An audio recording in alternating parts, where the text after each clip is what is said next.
All right, everybody, good afternoon. We've got a big one right here. We've got a massive one of the biggest, hottest coaching commodities on the market is now gone.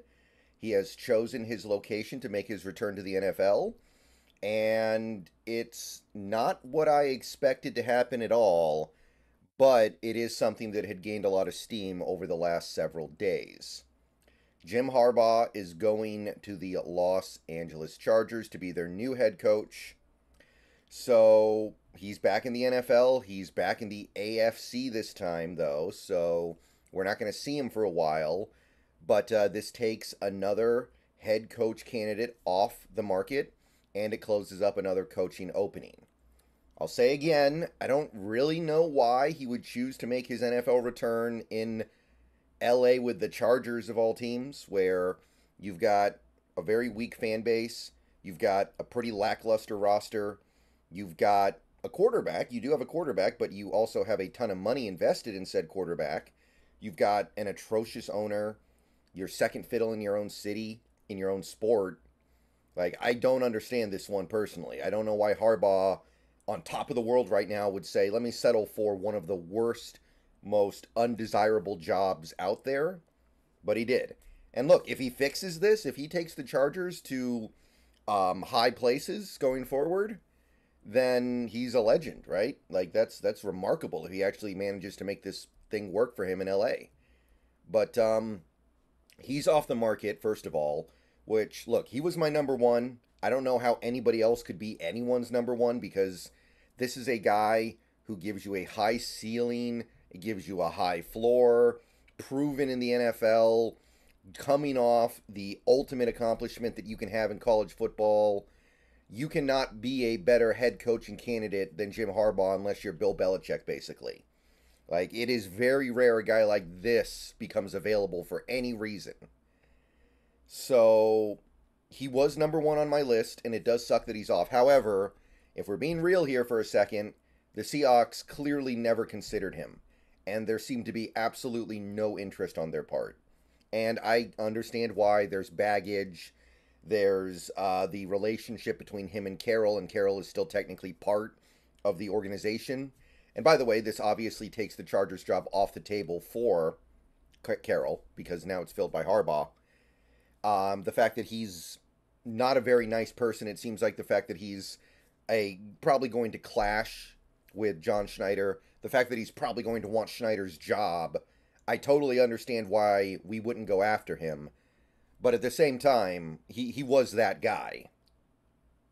So, mixed feelings about that. I think there are some legitimate and valid reasons why the Seahawks ended up not going after Harbaugh, and I understand it. This isn't a circumstance where we got outbid by the Chargers. Now, that would have made me lose my mind. But if they decide, look, he doesn't fit what we're trying to build here, he doesn't fit what we're trying to do here, we don't like his personality, we don't like the fact that he has a bad relationship with our previous head coach. I get all that. That's fine. So I can live with that. But at this point, there are four remaining head coaching openings. Four remaining openings. All right. Now, one of them is the Carolina job, which there is a lot of positive momentum around Canales getting this opening. So it seems like they're starting to zero in on Canales as their head coach. Personally, I'd love if they took Raheem Morris. That's the other guy mentioned in this rap sheet tweet. But it seems like Canales may end up being the guy. That's the energy I'm getting off that team right now. So it's starting to seem like in a couple of days here, we'll be down to three openings. You've got Atlanta, and I don't know what's going on there right now.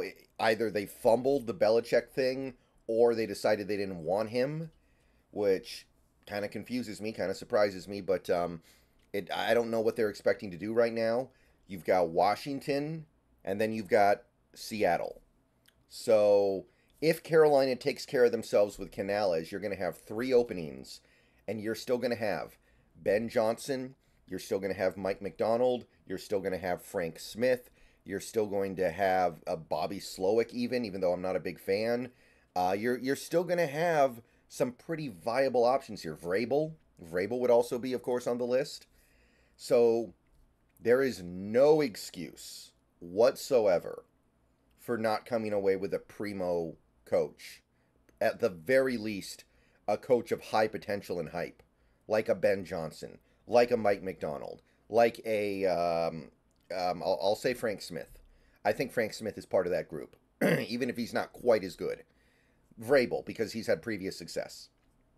Um, it's possible, by the way. I did read something that indicated that Mike McDonald would consider going to Michigan to take over for Harbaugh because, well, he coached at Michigan for a year previously, which would be a big monkey wrench, but still, there are more super appealing coaching prospects than there are openings at this point. So if Seattle is at all an appealing place to go, which I think on some levels it is, and on some levels it isn't, right? There are some things about this job that might not be super appealing right now. You should be able to get someone good.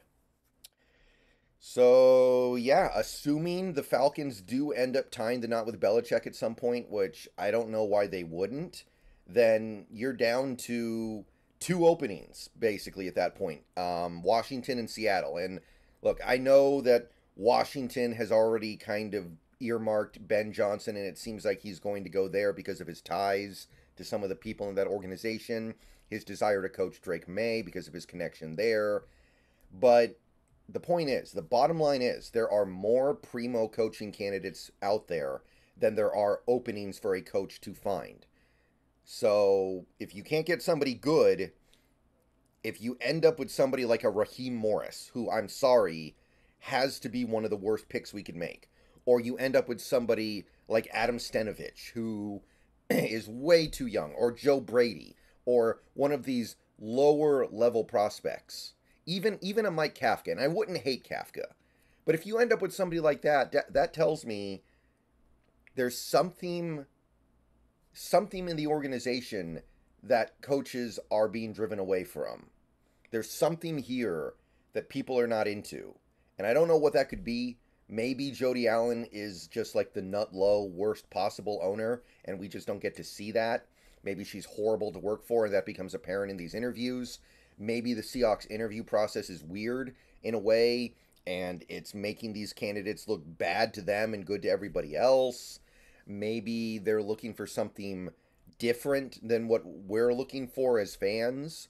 Maybe they're looking for a short-term solution while they sew things up for some guy they're going to have as their coordinator. Like, there's a lot of buzz about maybe Kafka maybe ending up as our offensive coordinator. Maybe the plan would be to have him camp there for a couple years under a guy like a Dan Quinn, and then after a couple years you push Quinn out and you put Kafka in as head coach. Like, I don't know what it could be at that point, but if you don't come away from this process with a very intriguing or very good or proven head coach, then something stinks. Something stinks about that. And I don't know what it could be. It's not our money. We're not broke. We have a ton of money. Got a pretty nice stadium, got nice facilities, got a roster that's better than than a lot of these rosters, right? We definitely have a better roster than the Panthers. Honestly, I think we have a much better roster than the Chargers. They have a better quarterback situation, I guess. That's about it.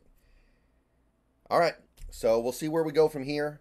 I'm not freaking out about the interview list right now. Remember, there are guys we cannot interview with right now, like McDonald, because they're still in the playoffs. But we got to let this play out. And yeah, Harbaugh is off the market, goes to the Chargers.